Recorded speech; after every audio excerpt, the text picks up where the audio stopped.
My name is Monita and today I am going to explain you about the structure of IELTS writing task 1 in academic module. So task 1, this is basically a report writing which is designed to check the ability to interpret the data given in the graphical form. So you are given the information in the graphical form or say in the short form, and candidate is required to interpret that data in the form of the report and to make the sentences out of those information given in the short form. So the first step involved in this is to write the introduction. And one thing to be keep in mind that you are not required to give your own opinion as in task 2. I mean, no opinion is required in task 1 or in introduction as well. And the second thing to keep in mind is not to be too detailed. You're not required to give the detailed introduction to the detailed information about given information in your task 1. So your introduction should be very brief, say not more than 1 or 2 sentences. Now, what to write introduction, how to write the introduction, it involves 2 steps. Like first step is to distinguish, differentiate topic and the task statement. Out of the given topic, firstly the candidate has to separate the given topic and then to identify the task. In every statement, whether it is task 2 or it is task 1, there are 2 parts of the statement. The part 1 is called the topic. What information is given, whether it is about any country or it is about any data or it is given in some specific time period, this is called the topic given in the statement. And second is to locate the task. Now task means that what the candidate has to do. So in most of the cases in task 1, the task of the candidates is to write the main features and to make comparisons where possible. So 2 tasks are required to do. One is to write the main features and other is to write the comparisons if possible. So these 2 things are required to be done at the level of the candidate in writing task 1.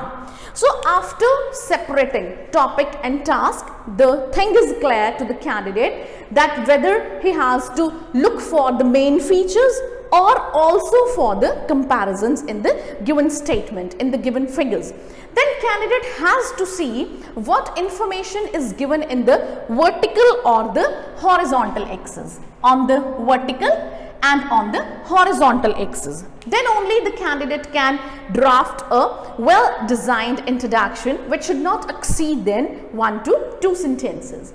Then is the question of the body paragraph, which mostly confuse the students that what to write in the body paragraphs. So see, again it depends. There is no hard and fast rule that whether we are required to write only 1 body paragraph or 2 body paragraphs are mandatory to write in writing task 1. There is no hard and fast rule. Again, it depends on the choice of the candidate.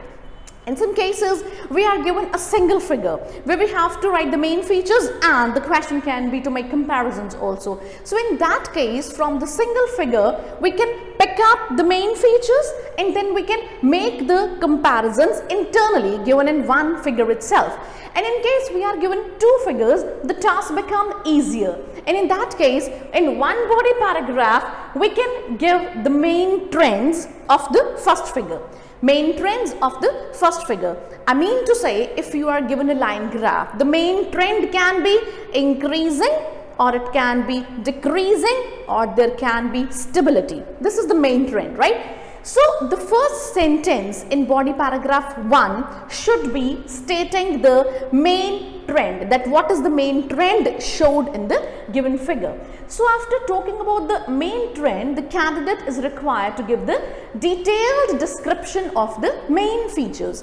Now detailed description, that means you have to include the data, the year, the time, the percentage. This everything can be included in the further sentences. Like after writing the main trend, you can talk about the detailed description of the main features. So first body paragraph or even second body paragraph should not exceed then 4 to 5 sentences, because you are required to write your task in 150 words. So introduction should not exceed then 1 to 2 sentences, and body paragraph should not exceed then 4 to 5 sentences.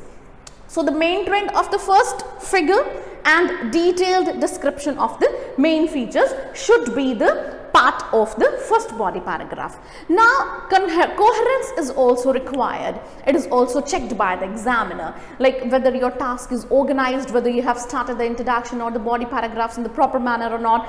Also for that, we have to keep in mind some expressions that can help you to start your body paragraphs.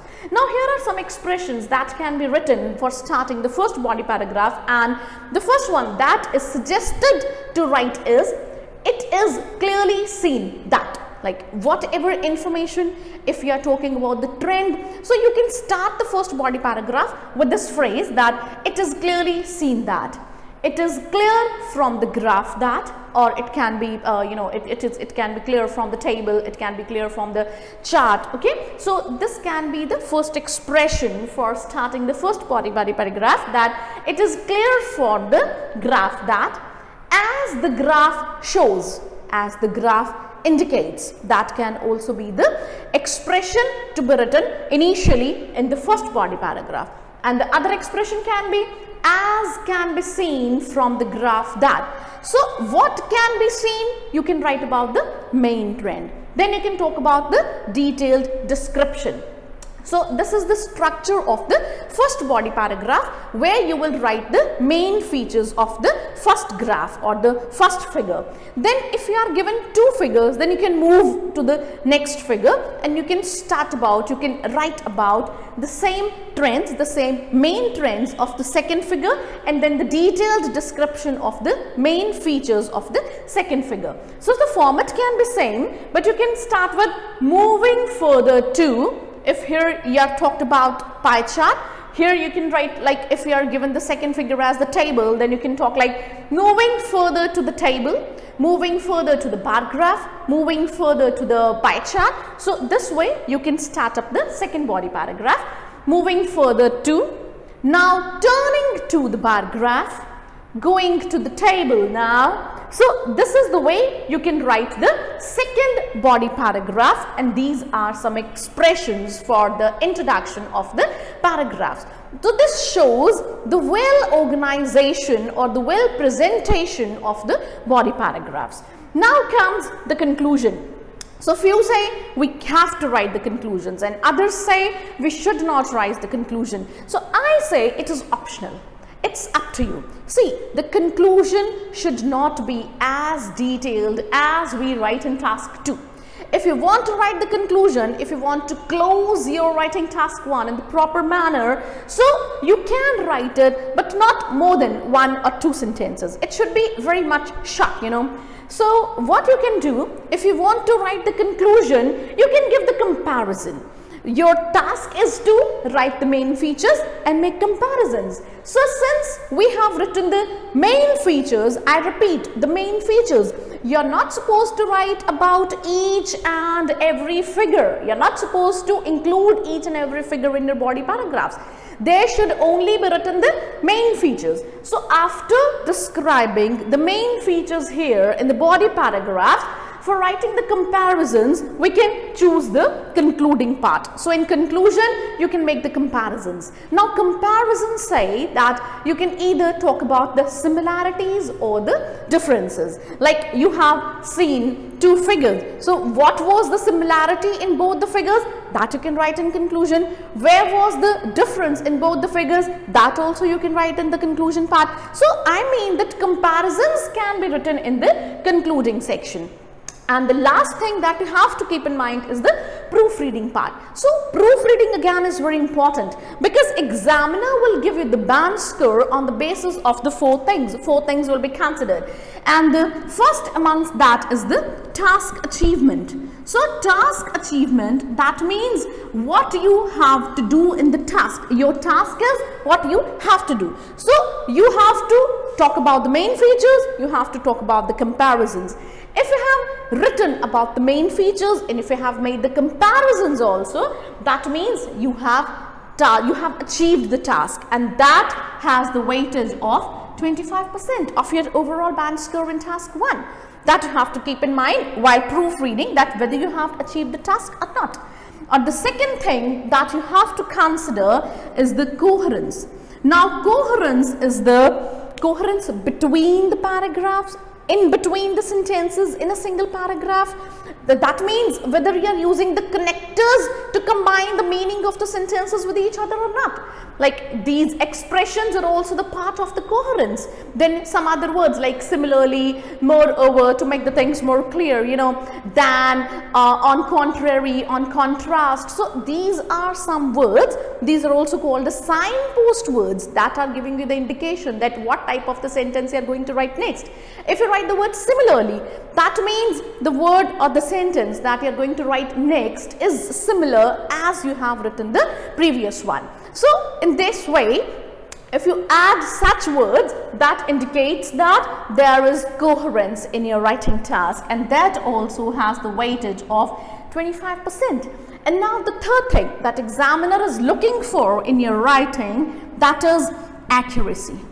So accuracy means the accuracy in the usage of tenses, the accuracy in the usage of punctuation also, and of course your spellings too. So these three things will be checked by the examiner in accuracy. Like, see, you have to keep in mind the usage of the tenses, because in most of writing task 1 topics, the information given is in the past form. So instead of using the present tense, the candidate has to be very much careful about the usage of the correct tense, because if the information is in the past form, you have to use the past tense. If it is in the present form, you have to use the present tense.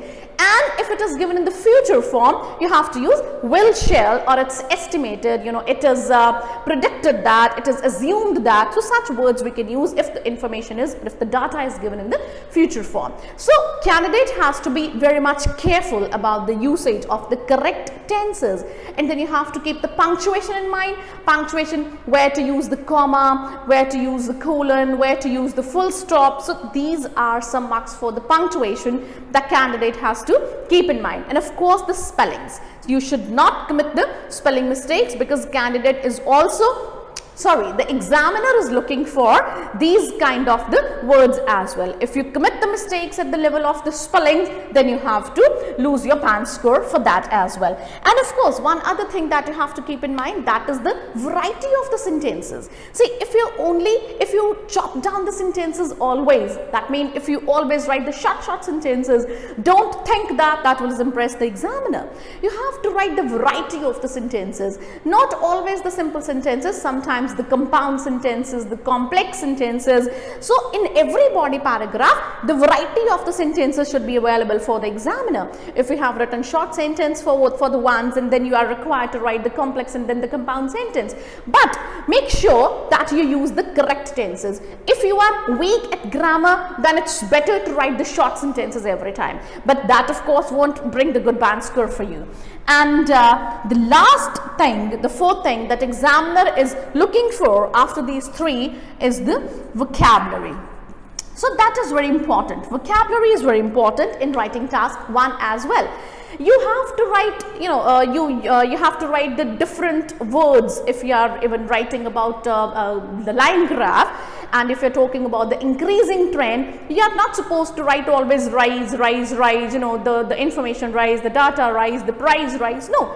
If you are using rising, then you can talk about it's just went to the peak, and it went up, it shot up, it's touched the height. So these are some words that you can use at the place of the rise. So different words of the vocabulary should be there in your mind for the line graph and for the bar graph also.